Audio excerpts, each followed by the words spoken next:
শত বছর ধরে কুষ্টিয়ার কুমারখালীর আদিবাসী পল্লীতে বাস করে আসছে ৫ শতাধিক বাগদি পরিবার।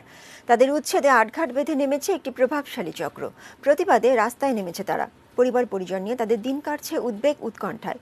কুষ্টিয়া প্রতিনিধি শরীফুল ইসলামের পাঠানো তথ্য ছবি নিয়ে ডেস্ক রিপোর্ট। আজকে মানুষকে টাকা পয়সা দিয়ে তুই নিবিস্তে আমার জায়গা জমি কেড়ে নিয়ে আজকে আমি কোথায় যাবো?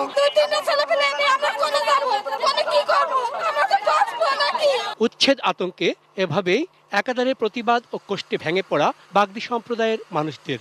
ব্রিটিশ আমল থেকে কুষ্টিয়ার কুমারখালী বাসস্ট্যান্ডের পাশে এই ৩ বিঘা অর্পিত সম্পত্তিতে বসবাস করে আসছে আদিবাসী বাগদি সম্প্রদায়ের মানুষ।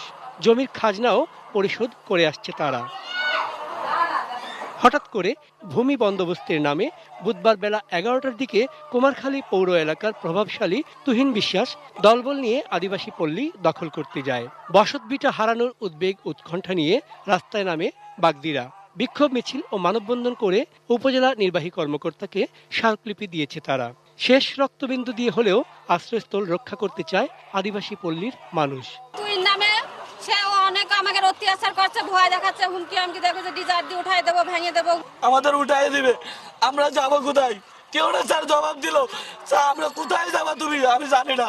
তবে আদিবাসী পল্লীর জমি দখলের বিষয়ে উল্টো সুর অভিযুক্ত তুহিন বিশ্বাসের। তার দাবি এটি একটি মহলের ষড়যন্ত্র। ওনাদের বিষয়টা আমাদের সম্পূর্ণ ভিন্ন।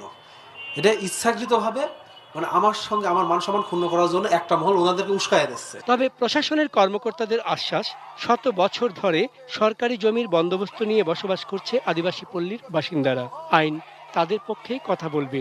আর আইনানুগভাবে ব্যবস্থা নেওয়ার জন্য ওনাদেরকে আমি রিকোয়েস্ট করবো যাতে ওনারা আইন প্রয়োগকারী সংস্থার কাছে একটা অভিযোগ করে এবং হচ্ছে যে আমরাও মানে সেটাতে যাতে হচ্ছে যে সেটা সম্পূর্ণ রকমভাবে ওনারা যাতে সহযোগিতা পান সেটা আমরা মানে নিশ্চিত করার আমরা চেষ্টা করব। আমি আপনাদের বলছি সবাইকে নিয়ে আমি একা একা বলছি তো না, সবাইকে নিয়ে আমি তাৎক্ষণিক ফোন দিয়ে তখনই বলছি মনে চিন্তা করুন না, আমি আপনাদের সাথে ছিলাম, এখন আছি, সর্বোচ্চ আইনগত সহযোগিতা। চন্দন পাল, ডেস্ক রিপোর্ট, এটিএন নিউজ।